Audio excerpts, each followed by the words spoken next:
A lot of you are talking about Jessica Simpson, so let's dive in. She's spilling the tea on a secret affair she had with a quote-unquote movie star. In an ebook essay, Jessica wrote about a romance she had with an unnamed man she called a massive movie star. She said they flirted at the MTV VMAs back in 2001, then reconnected in 2006 after her divorce from Nick Lachey. But she said it ended after she had suspected that he had a girlfriend and started to feel like a real call girl. Those are her words. People on the internet are speculating who the movie star might be. What do you think about Jessica writing about the affair? Should she have not even gone there? Tori, you're making a face. Alan, I don't think, I'm sorry to take your opinion, but we both think this is like pretty foul. I do. I do too. I don't get what the purpose is. If you're going to kind of try and spell it out a little bit and give us hints and out someone in that way, and I don't mean that taking away from people coming out of the closet, but I mean, it seems a little odd to give us just a little when she herself has been the victim of people saying like she was napalm and remember John Mayer, and she felt really hurt by that. So I'll go ahead, but I don't care for it. I also don't know what an ebook essay is. I don't. That was my thing too. It was like, that sounds like something you have to do when you're making up the SAT. But you know, I don't know why this is necessary. Whatever, we all did stuff when we were younger, in our 20s, we had fun. But to bring that up now when somebody's in their mid-40s and potentially catastrophically damage a relationship or fracture a family, I don't think it's worth it. And also, I don't think that anybody, including myself, is really capable of giving a real account of my behavior too. When you start saying like, oh, I felt like this person was, you know, using me as a call girl. I think she meant another term besides call girl. I don't think, you know, but yeah, at that time, maybe that's what the dynamic of that relationship is. Sometimes you're going to be in that relationship and there's no shame in that. Sometimes you're just having a casual relationship, but to go back then and retroactively bring in the term like a call girl and this, I just thought it was super foul, and I feel like there's a way to preserve, like, that was then, this is now, we don't need to go back there. What is the point? Okay, I do not disagree with either one of you because it still seems unclear as to why, so I'm going to offer my theory as to why she might have done this.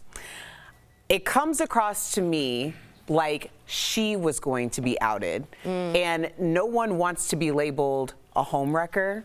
And so I think it's far more relatable to people because there are a lot of people, including some of y'all watching right now, who are in relationships with people who are in relationships and committed relationships, marriages, and you are unaware that that person is in a committed relationship. I think that that is more relatable than people think. But if someone was going to expose her, then it would probably be best to get her narrative out there first. That's how it's reading to me. Now, none of this is rooted in anything other than Cobb conspiracy, based on absolutely nothing. But that would make sense to me. Like, okay, well, if this is what we're doing, let me just be clear about my part of the story, which might also be the reason why she didn't name the person. I think she's just doing it for press. I think it's clout. I think she just wants to continue to be in the news cycle. Relevant. That's my theory. Right. Yeah, I don't see. Do you have a theory, Jeff? We got it. Yeah. He's good. Yeah. Move on, Sam, move on. Okay, it's Oscar season and Serena Williams is speaking out about Will Smith's Oscars slap. Serena sat down with Gayle King and talked about the moment he slapped Chris Rock, then won an Oscar for playing her dad in the movie King Richard. She said the slap overshadowed Questlove's Oscar speech for Best Documentary, which happened right after the incident, but she does empathize with Will. Watch.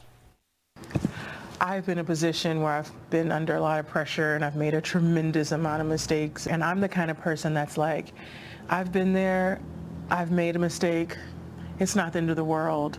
We're all imperfect and we're all human, and let's just be kind to each other. And I think that's often forgotten a lot.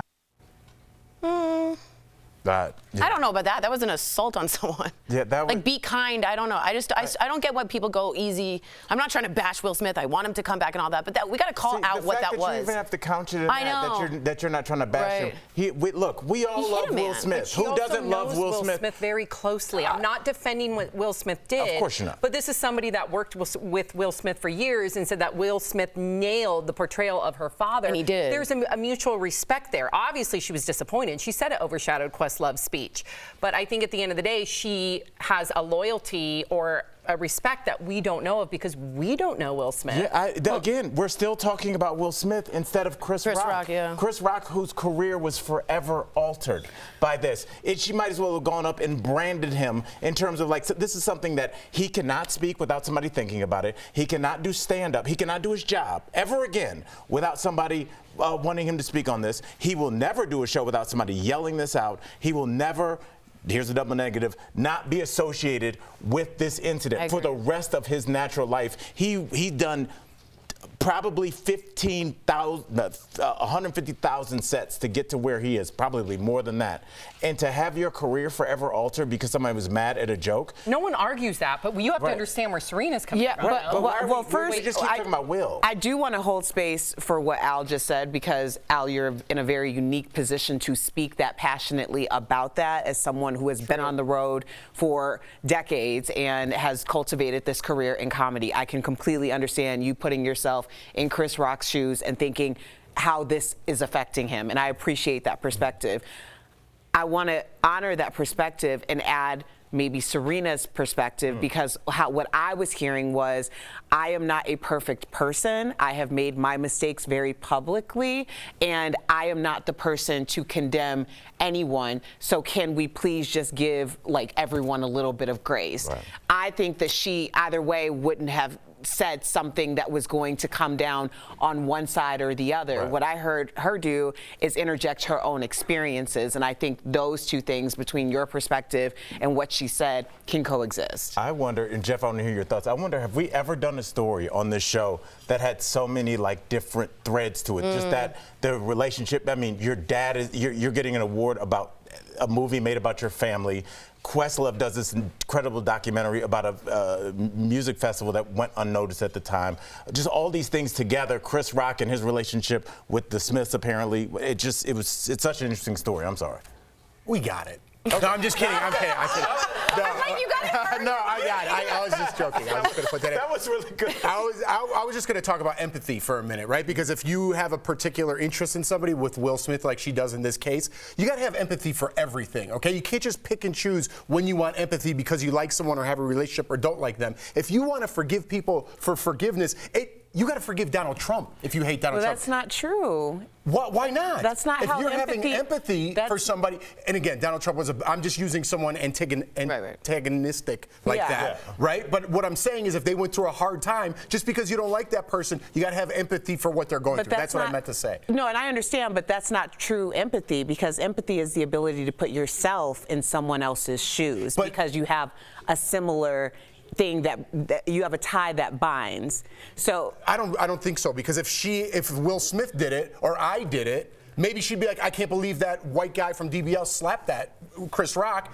Would she have empathy for me, or is she having empathy for Will Smith? Well, it's about a shared experience. That's a good question. So, like empathy, you can have sympathy for anyone, but you can't necessarily have empathy for everyone. I don't know. I don't think you could pick and choose. I think if you're going to forgive people, you're a forgiving person. You can't just be like, well, I know Will Smith, he's a good guy, so I forgive him. But this guy over here, no. You lose your whole career over what you just did. You want to see it all around. Give grace to everybody. Right, don't just pick and choose because you're on their side. Right. If only all of us could do that, we'd have a much more peaceful world.